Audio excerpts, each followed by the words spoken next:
The biggest secret Wall Street has ever kept is that there are almost no secrets.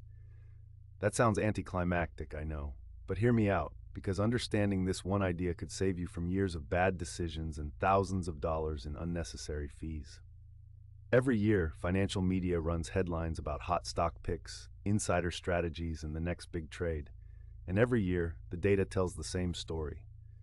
According to the S&P Indices versus Active, or SPIVA, scorecard published by S&P Global, roughly 87% of actively managed large-cap U.S. equity funds underperformed a simple S&P 500 index fund over a 15-year period.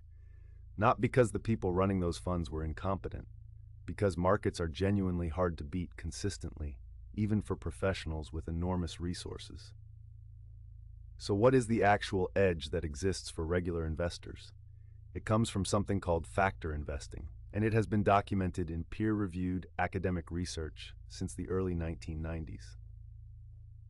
Eugene Fama and Kenneth French, two economists who spent decades studying stock returns, identified that small-cap stocks and value stocks, companies with lower prices relative to their fundamentals, have historically delivered higher returns than the broad market over long time horizons. This is not a theory someone invented to sell you something. It is publicly available, replicated academic research. Fama won a Nobel Prize in economics partly for this work.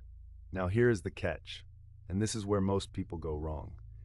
Factors do not work every year. Value stocks underperformed growth stocks for most of the 2010s. Small-cap stocks go through long stretches of disappointing returns. If you tilt your portfolio toward these factors and expect to beat the market next quarter, you will bail out right before any potential recovery. The research shows these premiums tend to emerge over decades, not months. So what does this look like in practice? Low-cost index funds and ETFs that target specific factors already exist and are available to anyone. Funds from providers like Dimensional Fund Advisors, Avantis, or even Vanguard and iShares offer exposure to value and small-cap factors with expense ratios well under 0.5% per year. You do not need a hedge fund account. You do not need a broker with a mahogany desk.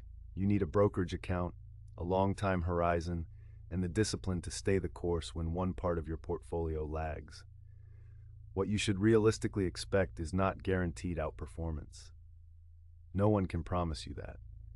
What the historical record suggests, and this is from Fama and French's published data going back to 1926, is that value and small-cap stocks have earned a premium of roughly 2 to 4 percentage points annualized above the market over very long periods. That premium has not been consistent. It has shown up unevenly and with significant volatility. But compounded over 30 years, even a small return difference matters enormously. The real secret Wall Street profits from is not some proprietary strategy locked in a vault. It is that complexity feels valuable. Expensive active funds, flashy trading platforms, and complicated products all generate fees. Simplicity does not. A globally diversified low-cost portfolio tilted modestly toward value and small-cap stocks, held patiently for decades, is boring. It is also what the evidence actually supports.